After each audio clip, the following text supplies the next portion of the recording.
Hi good morning everyone. मैं हूँ Ratnashree. Hopefully आपका वीकेंड बहुत ही इंजॉयबल रहा होगा।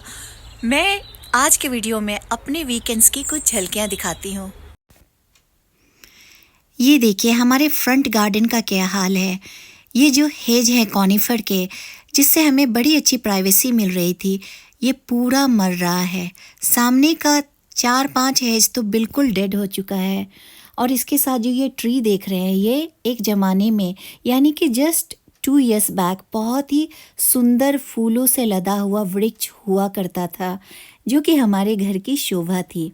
लेकिन ये भी मर गया। I will इसका bring एक you. बहुत ही बड़ा रीज़न है। You will be superstar viral tomorrow. ये ट्री सर्जन क्रिस है। इसने मुझे वीडियो लेते हुए देखा, तो इसने बोला कि don't forget to put me in your video. मैंने कहा ठीक है, मैं ले लेती हूँ, तुम वायरल हो जाओगे, टुमारो सुपरस्टार बन जाओगे।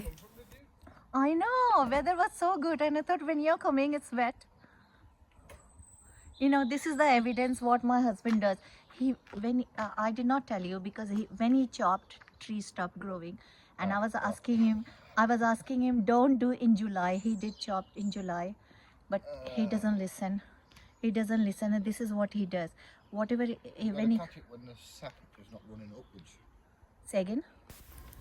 तो यहाँ पे मैं ट्री सर्जन के पास अपने हस्बैंड की शिकायतें लगा रही हूँ कि मेरे हस्बैंड ने गलत टाइम पे इन्हें ट्रिम करने की कोशिश की। मैं उन्हें बार बार मना कर रही थी कि इंटरनेट पे चेक कर लो, लेकिन उन्होंने मेरी बात नहीं मानी और जुलाई में से ट्रिम कर दिया। ट्री और हेज को अगर ट्रिम करना हो तो उन्हें आप या तो अर्ली स्प्रिंग में ट्रिम कर सकते हैं या फिर लेट ऑटम में। ग्रोविंग सीजन में अगर आप इसे ट्रिम करते हैं तो ये मर जाते हैं। तो यहाँ पे रहने वाले लोग जो हैं, उन्हें ये सारी बातें पता होती हैं, क्योंकि अगर आप यहाँ पे बॉर्न होते हैं, यहाँ के कॉलेज यूनिवर्सिटी में एजुकेशन लेते हैं, इवन इन स्कूल्स में ऐसी बातें सिखाई जाती हैं जो आपके रोज़मर्रा के लाइफ में बहुत ही काम आते हैं। लेकिन इंडिया के स्कूल्स एंड कॉलेज से तो आप बड़ी बड़ी डिग्रियां हासिल कर सकते हैं, लेकिन रोज़मर्रा के काम में आने वाले स्किल से आप अछूते रह जाते हैं। मुझे देख के बहुत दुख होता है कि वहाँ के ज़्यादातर काफ़ी पढ़े लिखे लोग एक वक्त का अपना खाना भी नहीं बना सकते। अब देखिए मेरे बच्चे जो यहाँ के स्कूल से पढ़े हैं, उन्होंने प्राइमरी स्कूल में ही ये सारी बातें सीख ली थी। वो भी कह रहे थे कि पापा ये सही टाइम नहीं है ट्रीज़ को काटने का। लेकिन उनके पापा को लगा कि मैं तो बहुत इंटेलिजेंट हूँ, ये छोटी छोटी बातें अगर मैं इंटरनेट पे चेक कर लूँगा तो मैं शायद छोटा हो जाऊँगा। अब देखिए इस ट्री सर्जन को हमने 2 घंटे के लिए हायर किया है, जिसका चार्ज है 350 पाउंड। रुपीज़ में 37,000 हमें 2 घंटे का पे करना पड़ रहा है। अब आपको लगता होगा कि इंग्लैंड में छोटी सी रकम है। नहीं, ये बिल्कुल छोटी सी रकम नहीं है, ये एक बहुत ही बड़ी रकम है जिससे ये अंग्रेज़ बिल्कुल भी नहीं पे करना चाहेंगे। हमारे नेबर्स कह रहे थे कि इतनी ज़्यादा पैसे क्यों खर्च कर रहे हो, खुद से हटा लो। तो हमारे पास ये स्किल कहाँ है। इन अंग्रेज़ों के लिए तो एक बहुत ही आसान काम है जिसके लिए वो किसी का हेल्प नहीं लेते, क्योंकि उन्होंने ये सारी बातें स्कूल में कॉलेज में सीख रखी हैं। हम हिंदुस्तानियों की डिग्री ऐसे कामों के लिए बेकार हैं। क्योंकि मेरे हस्बैंड घर से काम करते हैं तो ट्री सर्जन उन्हें लेज़ी मैन कह रहा था। उसने कहा तुम्हारे लेज़ी मैन की तरह मेरी वाइफ भी बहुत लेज़ी है, वो भी घर से काम करती है। मैंने पूछा तुम्हारी वाइफ क्या करती है? उसने कहा मेरी वाइफ फाइनेंस सेक्रेटरी है। 9 to 4 कंप्यूटर पर काम करने के बाद वो आराम करती है, सो जाती है या टीवी देखती है। उसने ये भी कहा कि इसकी 4 लड़कियां और 1 लड़का है। इसकी वाइफ कुकिंग बिल्कुल नहीं करती, घर जाने के बाद ये महाशय कुकिंग करते हैं। उसने ये भी कहा कि मेरी वाइफ को पता नहीं चलता है कि मैं जो ये काम करता हूँ ये बहुत ही हार्ड वर्क है, इसमें फ़िज़िकल लेबर बहुत ज़्यादा है, तो मैं भी बहुत थक जाता हूँ। लेकिन उसका कहना है कि मेरी वाइफ कहती है मैं 9 to 4 एवरीडे काम करती हूँ, तुम्हारा तो 3 से 4 घंटे का रोज़ का काम होता है। बेचारा क्रिश इंडिया के बिल्कुल ऑपोजिट। अंग्रेज लोग जितना बाहर के कामों में माहिर होते हैं, उतनी ही स्किल्स इनके घर के कामों में होती है। इंग्लैंड में ज़्यादातर किचन का काम मर्द ही संभालते हैं। तो ये करीब 1.5 घंटे का समय हो गया। कृष ने हमारे हेज भी काट डाले, ट्रीज़ को भी काट दिया, फिर उसने अपनी मशीन में डाल के सबका पाउडर बना दिया। अब वो उसे टिप पे जाके फेंकेगा। अब इस हेज को ट्रिम कर रहा है। इस हेज को मेरे हस्बैंड भी ट्रिम करते हैं, बट वो इतने बुरे ढंग से ट्रिम करते हैं, वो देखने लायक होता है।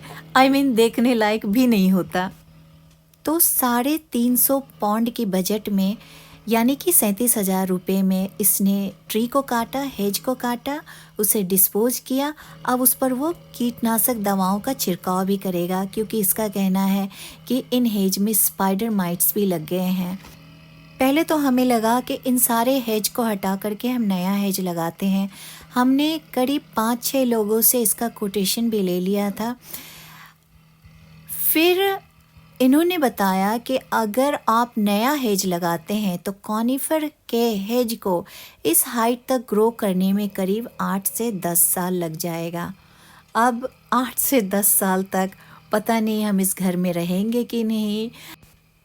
कल किसने देखा है? Yeah. Will it be okay? Like, we can't plant today. No, you can't plant it today. Okay. All right. So when is the good time then? Give it a few weeks first, and you'll be able to plant it. All right. Okay. And if you can please give guidance to him, when is the best time to cut the tree? Not July. I'll Yeah. do it autumn time, so the snap's not.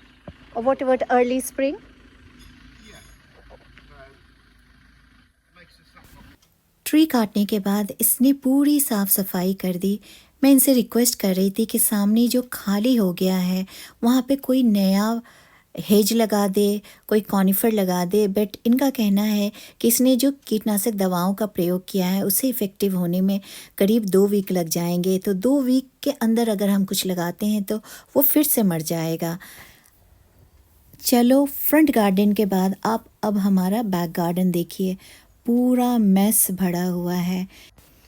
Spring से लेकर autumn तक हमारा garden बहुत ही सुंदर होता है। मैं बहुत ज़्यादा मेहनत करती, हमारे पीछे वाले गार्डन में कोई भी माली नहीं आता है, क्योंकि अगर आप गार्डनर रखते हैं तो ये बहुत ही एक्सपेंसिव है। तो गार्डनर इंग्लैंड में कोई भी नहीं रखता। कोई कोई रखते हैं जो बस 1-2 घंटे में ग्रास काट के चला जाता है। ग्रास तो मैं अपने हस्बैंड से कटवा लेती हूँ, लेकिन इतना जो माइन्यूट वर्क करना है इसमें पूरा पूरा दिन लग जाता है। तो अगर आप किसी गार्डनर को आवर के हिसाब से पैसे दें तो फिर आपको हज़ारों पाउंड पर डे का देना पड़ेगा। आप सोच लें कि 1000 पाउंड का रुपीज़ में क्या वैल्यू है। देखिए, ये हमारा गार्डन बिन पूरा भरा हुआ है। गार्डन बिन का कलेक्शन 15 दिन में एक बार होता है।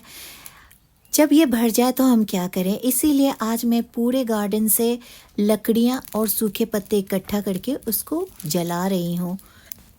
एक्चुअली लीगली ये अलाउड नहीं है, लेकिन छोटी मात्रा में अगर आप आग जलाते हैं तो हमारे नेबर्स कुछ नहीं करेंगे, क्योंकि हम एक बहुत ही अच्छे नेबर हैं। ना ही हम कोई शोर शराबा करते हैं, ना ही हम ऐसे काम बार बार करते हैं।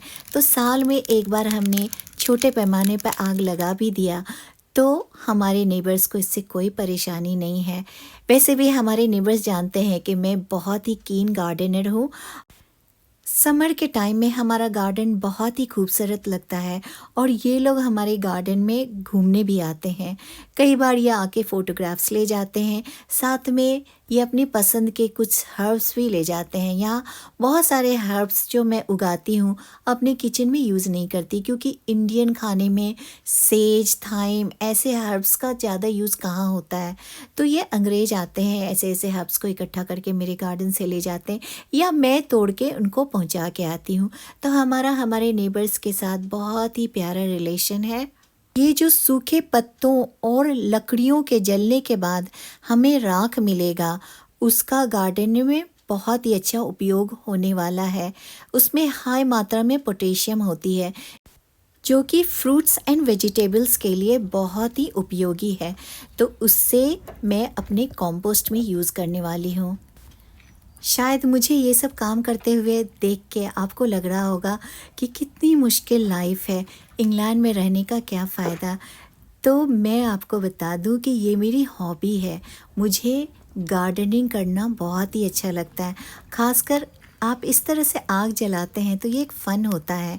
यहाँ पे वेदर हमेशा ठंडा ठंडा रहता है, तो अगर आप गार्डन में इस तरह से फायर पिट में आग लगाते हैं तो आपको बहुत ही अच्छा लगेगा। मुझे बचपन से ही गार्डनिंग का बहुत शौक था। मेरे फादर इलेक्ट्रिसिटी बोर्ड में चीफ इंजीनियर के पोस्ट पे कार्यरत थे, तो हमारा जो सरकारी क्वार्टर होता था वो बहुत ही बड़ा कैंपस के बीच में होता था। तो चारों तरफ कैंपस में स्टाफ जो होते थे वो लोग सब्जियां लगाते थे, और मैं फ़न के लिए शाम को पानी का पाइप ले करके उन्हें पानी पटाती होती थी। मुझे उसमें बहुत मज़ा आता था। हालांकि मम्मी पापा कहते भी थे कि क्यों अपने हाथ पैर गंदे कर रहे हो। मुझे याद है कि एक बार मैं पापा से छुप छुप के पाइप लेके कोने में जाके पानी पटाती थी। वहाँ पे कुछ मूलियाँ लगी हुई थी। बाद में सबने नोटिस किया डाइनिंग टेबल पे कि कुछ मूली दूसरी मूली के अपेक्षा इतनी मोटी क्यों है। रीज़न तो सिर्फ मुझे ही पता था, क्योंकि मैं उसमें बहुत सारे पानी पटाती होती थी। बचपन में मैं अपने नाना नानी के यहाँ जाती थी। अपने नाना को मैं टमाटर और बैंगन उगाते हुए देखती थी। बस जब मैं यहाँ उगाने की कोशिश करती हूँ तो वो सारी चीज़ें, इन्हीं सारी बातें मेरे दिमाग में एक चलचित्र की तरह चलती रहती हैं। तो पता नहीं बचपन का कौन सा एक्सपीरियंस आपको ज़िंदगी के किस मोड़ पे काम आ जाए, किसी को नहीं पता। जब मैं इंडिया में थी तो मुझे गांव बिल्कुल भी पसंद नहीं था। मैं बचपन में दादी से मिलने गांव जाया करती थी। दादी से तो मुझे बहुत प्यार था, लेकिन गांव में जो मिट्टी कीचड़ होते थे मुझे बिल्कुल भी पसंद नहीं था। साथ में गांव में इंडियन टॉयलेट्स थे, जिसके कारण मैं गांव जाने से कतराती थी। लेकिन बाद में जब मैं इंडिया में अपार्टमेंट में रहने लगी तो मैं वो सारी चीज़ों को बहुत मिस करने लगी। अपार्टमेंट में मेरे पास बहुत ही लिमिटेड स्कोप था। कुछ गमलों में मैं थोड़े से फूल लगाती थी, लेकिन मैं तरसती थी एक छोटे से गार्डन के लिए। जब मैं इंग्लैंड आई तो मैं बहुत खुश हुई, क्योंकि यहाँ के सारे घरों में फ्रंट एंड बैक गार्डन होना अनिवार्य है। इसके साथ ही आप बहुत ही मिनिमम रेंट पे अलॉटमेंट या प्लॉट ले सकते हैं, जो मैंने भी लिया है। और यहाँ मैं पूरी विलेज की लाइफ एंजॉय करती हूँ। कभी कभी मैं ईंटों पे मिट्टी के चूल्हे बना के खाना भी बनाती हूँ, जो कि आप इंडिया के मेट्रोपॉलिटन लाइफ में सोच भी नहीं सकते थे। इंडिया में मेरी ज़िंदगी एक दिखावे की ज़िंदगी थी। बस लोगों को दिखाने के लिए ही सारे काम होते थे। महंगे कपड़े, मेकअप, गाड़ियाँ। यहाँ की ज़िंदगी बहुत ही सिंपल है।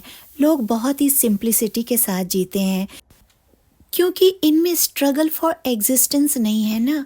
यहाँ पे मैं मेकअप करूँ ना करूँ, एक ही कपड़े रोज़ पहनूँ, गाड़ी से जाऊँ, पैदल के चल के जाऊँ या फिर मैं साइकिल से जाऊँ, लोगों को कोई फ़र्क नहीं पड़ने वाला। लोग आपका रिस्पेक्ट आपके व्यवहार से, आपके स्किल से करते हैं, न कि आपके महंगे कपड़ों और गाड़ियों से। सच बताऊं तो इंग्लैंड में आकर मैंने सर्वाइवल स्किल भी सीख ली है। यानी कि अगर आपके पास कुछ नहीं रहा फिर भी आप अपना जीवन यापन कर सकते हैं। ऐसी ट्रेनिंग यहाँ के स्कूल में बच्चों को दी जाती है। स्कूल में जब मैं काम करती थी, बच्चों को लेकर ऐसी जगह पे गई थी जहाँ चारों तरफ स्नो था। वहाँ हम टेंट लगा के 4 दिन रुके थे। खाने के नाम पर हमने ठंडी बेक्ड बीन्स खाई थी, कैन वाली। एक रात कुछ टीचर्स ने जंगली रैबिट को पकड़ के उसे आग में पका के खाया था, जो नॉनवेज खाते थे। आज मेरे हस्बैंड का काम है मुझे खिड़की से चाय पास करना। ये कंजर्वेटरी में बैठ कर के कीबोर्ड की प्रैक्टिस कर रहे हैं। मैं इनसे हमेशा कहती रहती हूँ कि सारे मर्दों वाला काम तुम मुझे करने देते हो, खुद औरतों वाला काम करते हो, आराम से घर में बैठ के चाय बनाने वाला काम। लेकिन ये तो बस मजाक की बातें हैं। गार्डनिंग करना मेरी हॉबी है। इन्हें गार्डनिंग बिल्कुल पसंद नहीं है। अभी स्नो के मेल्ट होने के बाद गार्डन का बुरा हाल हो जाता है। मैं आपको 1 महीने के बाद आपको अपना गार्डन दिखाऊंगी। फूलों से लदा हुआ मेरा गार्डन आपको मिलेगा। चलिए इस वीडियो को समाप्त करने के पहले मैं आपको अपने लास्ट ईयर का गार्डन दिखाती हूँ, जब मेरी ये फ्रेंड इंडिया से मुझसे मिलने आई थी। ये लास्ट ईयर मई या जून का महीना है। हमारा गार्डन पूरा फूलों से लदा हुआ था, काफ़ी खूबसूरत लग रहा था। आप मेरी बात पे यकीन नहीं करेंगे ना, इसलिए मैंने सोचा पहले आपको दिखा दूँ। आशा करती हूँ आज का वीडियो आपको अच्छा लगा होगा और आपको इंग्लैंड में रहने वाले लोगों के निजी ज़िंदगी के बारे में थोड़ी सी जानकारी मिली होगी, क्योंकि इंडिया में रहने वाले लोगों की ये धारणा है कि इंग्लैंड में सारे काम मशीनों से हो जाते हैं। नहीं, यहाँ फिजिकल वर्क भी बहुत ज़्यादा करने पड़ते हैं। अगर आपको मेरी वीडियो अच्छी लगी, मेरा ये हार्ड वर्क पसंद आया, तो इस वीडियो को लाइक करना मत भूलिएगा। अगर आपने सब्सक्राइब नहीं किया है तो प्लीज़ डू दैट। ऐसे ही मैं बहुत सारे इंफॉर्मेटिव वीडियोस लेके आपके पास भविष्य में आती रहूँगी। तब तक के लिए मैं आपसे आज्ञा चाहती हूँ। धन्यवाद वंस अगेन।